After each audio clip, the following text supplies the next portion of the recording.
महाराष्ट्रातील deemed medical colleges 2025 मध्ये किती रँकवर क्लोज होण्याचा अंदाज काय आहे हे आज आपण बघूया। याआधी आपल्याला काही ट्रेंड्स समजून घ्यावे लागतील, म्हणजे या प्रेडिक्शन्सचा तुम्ही प्रभावीपणे वापर करू शकाल। डीम्ड युनिव्हर्सिटीमध्ये ज्यांना ऍडमिशन घ्यायचे त्यांच्याकरता योग्य अप्रोच अतिशय महत्त्वाचा आहे। तुम्हाला डीम्ड मध्ये ऍडमिशन घ्यायची का नाही हे तुम्हाला आधीच ठरवावं लागेल। असं नाही चालू शकत की आधी आम्ही महाराष्ट्राचे पूर्ण राउंड्स करून देतो आणि त्यात जर आम्हाला गव्हर्नमेंट किंवा सेमी गव्हर्नमेंट नाही मिळालं तर मग आम्ही डीम्डचा विचार करू। असं कराल तर फसाल।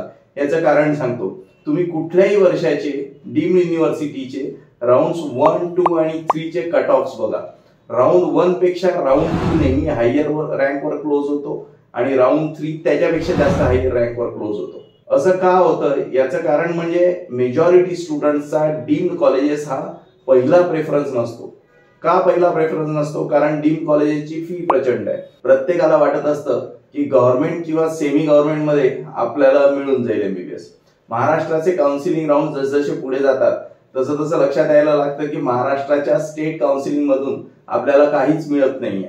मग विद्यार्थी ऑल इंडिया काउन्सिलिंग कडे वळून डीम्ड युनिव्हर्सिटी घेण्याचा प्रयत्न करतात। तोपर्यंत ऑल इंडिया काउन्सिलिंगचा राउंड 1 किंवा कधी कधी राउंड 2 देखील झालेला असतो। त्या दरम्यान ज्या विद्यार्थ्यांचा स्ट्रॅटेजिक अप्रोच असतो ते राउंड 1 मध्येच डीम्डला ऍडमिशन घेऊन टाकतात। म्हणून मी आज तुम्हाला 2025 चे डीम्डचे एमबीबीएस ऍडमिशनचे प्रेडिक्टेड राउंड 1 चे कट ऑफ सांगणार आहे। तुमचा रँक जर असा असेल की राउंड 1 मध्ये तुम्हाला हवं ते डीम्ड कॉलेज मिळणार नाही तर याचा अर्थ ते तुम्हाला पुढच्या कुठल्याच राउंड मध्ये मिळणार नाही। डीम्ड कॉलेजेसचा कट ऑफ लो जाण्यामागे प्रमुख कारण आहे तिथली फी। आता बघूया महाराष्ट्रातले डीम्ड कॉलेजेस आणि त्यांचे राउंड 1 चे एमबीबीएस चे प्रेडिक्टेड कट ऑफ। मी तुम्हाला सांगितलं की डीम्ड कॉलेजेसचे कट ऑफ्स लो जातात कारण तिथे फी खूप जास्त असते। सुरुवात करूया त्या कॉलेज पासून जे या रूलला अपवाद आहे।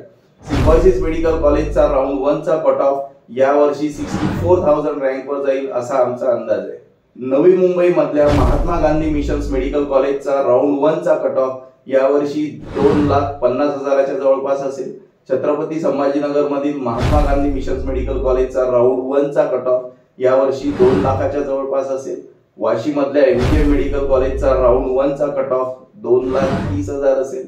नेरूळ मधल्या एमजीएम मेडिकल कॉलेजचा राउंड 1 चा कट ऑफ 2,50,000 असण्याची शक्यता आहे। नवी मुंबईच्या डॉक्टर डी.वाय. पाटील मेडिकल कॉलेजचा कट ऑफ यावर्षी 6 लाखच्या जवळपास असण्याची शक्यता आहे। तेच पुण्याच्या डी.वाय. पाटील मेडिकलचा कट ऑफ 5,70,000 रँकच्या आसपास असेल। कोल्हापूरच्या डी.वाय. पाटील मेडिकल कॉलेजचा राउंड 1 चा कट ऑफ 3,60,000 असेल कारण फी थोडी कमी आहे। कराड मधल्या किंग्सचा कट ऑफ 4 लाखाच्या आसपास असेल। लोणी मधल्या प्रवरा इन्स्टिट्यूट ऑफ मेडिकल सायन्सेसचा कट ऑफ यावर्षी 1,40,000 रँक राहील।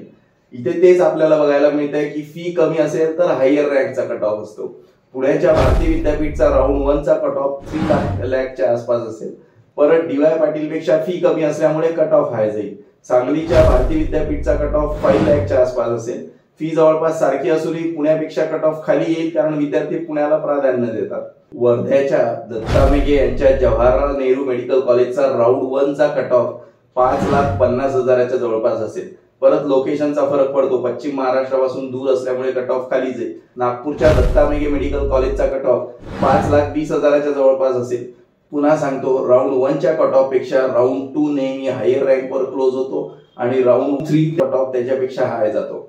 त्यामुळे तुमचा ऑल इंडिया रँक जर असा असेल की तुम्हाला गव्हर्नमेंट किंवा प्रायव्हेट मेडिकल कॉलेजेस मिळणार नसतील तर राउंड 1 मध्येच डीम्ड मेडिकल कॉलेज घेतलेलं फायद्याचं राहील। यात सर्वात मोठा प्रॉब्लेम दरवर्षी असा येतो की डीम्ड युनिव्हर्सिटीचं काउन्सिलिंग ऑल इंडिया कोटामधून असल्यामुळे तोपर्यंत महाराष्ट्राचं काउन्सिलिंग अजून सुरू झालेलं नसतं। त्यामुळे महाराष्ट्राच्या राउंड्सची तुम्ही जर वाट पाहिली तर डीम्डचे हायर कट ऑफ तुम्हाला फेस करावे लागतील आणि आर्थिक क्षमता असूनही तुम्हाला कदाचित एमबीबीएस मिळणार नाही। आर्थिक क्षमता हा यात फार मोठा भाग आहे। रँक खूप वरचा नाही आणि डीम्ड कॉलेजेस बजेटमध्ये नाही असे असेल त्या विद्यार्थ्यांनी परदेशात एमबीबीएस करावं। आम्ही त्याबद्दल तुम्हाला पूर्ण मार्गदर्शन करू। संपर्क करा।